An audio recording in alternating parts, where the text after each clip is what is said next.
Welcome friends. Mahatma Gandhi Kashi Vidyapith university के BC के second semester के सी प्रोग्रामिंग में आप सभी लोगों का स्वागत है। आज के हम इस क्लास में सी प्रोग्रामिंग के पहले यूनिट विच इज़ एरे पर डिस्कशन करने जा रहे हैं।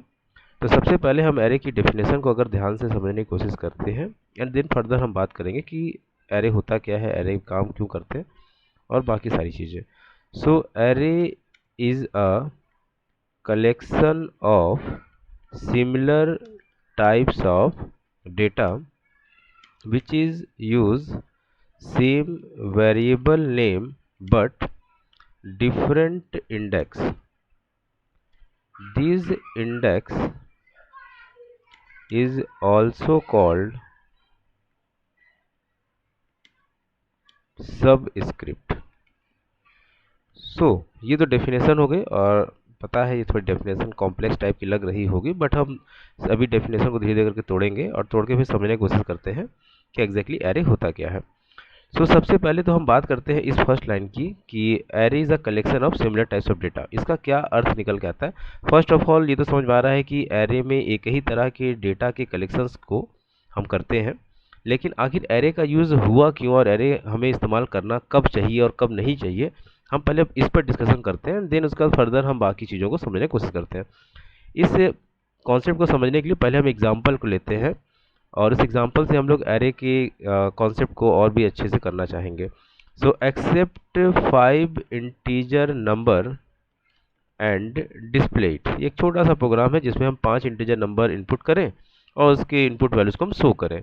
जैसा कि प्रोग्राम है, इसको हैश इंक्लूड से हम बनाते हैं, हैश इंक्लूड stdio.h, देन उसका void main एंड देन उसके बाद आपने यहाँ पर 5 वेरिएबल डिक्लेयर किया as integer type which is A B C D and E. And now अब हम यूज़र को मैसेज पहले दे देते हैं कि please input 5 integer number and then उसके बाद हम इस्तेमाल करते हैं स्कैनअप। जैसा कि आप जानते हो कि परसेंट इंटीजर का जो कन्वर्जन स्पेसिफिकेशन होता है वो होता है %d। क्योंकि हम 5 इनपुट कर रहे हैं तो इसीलिए हम 5 बार जो है %d को इस्तेमाल करेंगे। एज इट इज़ हम m% इस्तेमाल करेंगे 5 time for variable A B C D, जैसा कि आप लोग ये प्रोग्राम को जान रहे हैं। एंड यहाँ पर हमने 5 बार वेरिएबल डिक्लेयर कर लिया, एक्सेप्ट करने के लिए m% के साथ डिक्लेयर कर दिया। एंड देन उसके बाद अब हम इसको प्रिंट कराते हैं। तो प्रिंट अप कराने के लिए अगेन आपको 5 टाइम कन्वर्जन स्पेसिफिकेशन इंटीजर का यूज़ करना होगा which is %d and now which variable name a B C D and e. जैसा कि प्रोग्राम बहुत सिंपल था और बहुत इजी था तो आप सभी ने बना लिया। अब अगर हम इसी में थोड़ा ट्विस्ट करें और प्रोग्राम को और समझने की कोशिश करें कि अगर हमने यहाँ पर एक्सेप्ट 50 इंटीजर नंबर ले लिया तब आप कैसे बनाओगे। तब ऑब्वियस सी बात है कि आप यहाँ पर सबसे पहले तो ए बी सी डी करके आप 50 वेरिएबल्स डिक्लेयर करेंगे।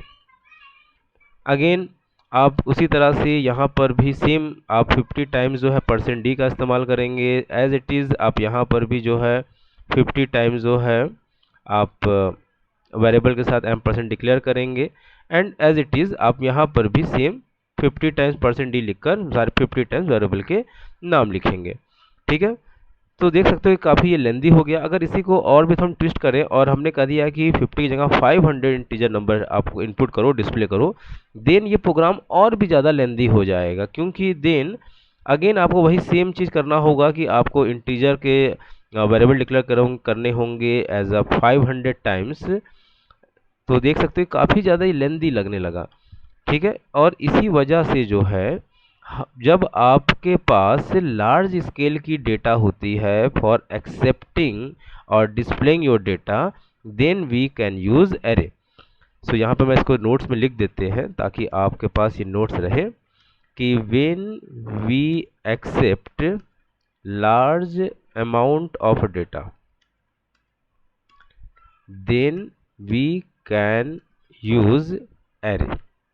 जैसा कि इस नोट्स में हमने साफ साफ बता दिया है कि जब हमें लार्ज अमाउंट की डेटा को एक्सेप्ट करना होता है तभी हम एरे का इस्तेमाल करते हैं। बट इसमें यही था कि इट इज़ सिमिलर टाइप। अब ये ना हो कि आप जो है अलग अलग तरह के डेटा कलेक्शन करते हैं, लाइक जैसे इंटीजर है उसी में आपने फ्लोट को भी एक्सेप्ट कराया, उसी में आपने कैरेक्टर को भी एक्सेप्ट करा दिया।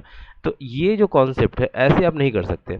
हाँ, अगर आप एक ही तरह के डेटा का कलेक्शन कर रहे होंगे जो कि लार्ज अमाउंट का होगा, तब हम एरे का इस्तेमाल करोगे।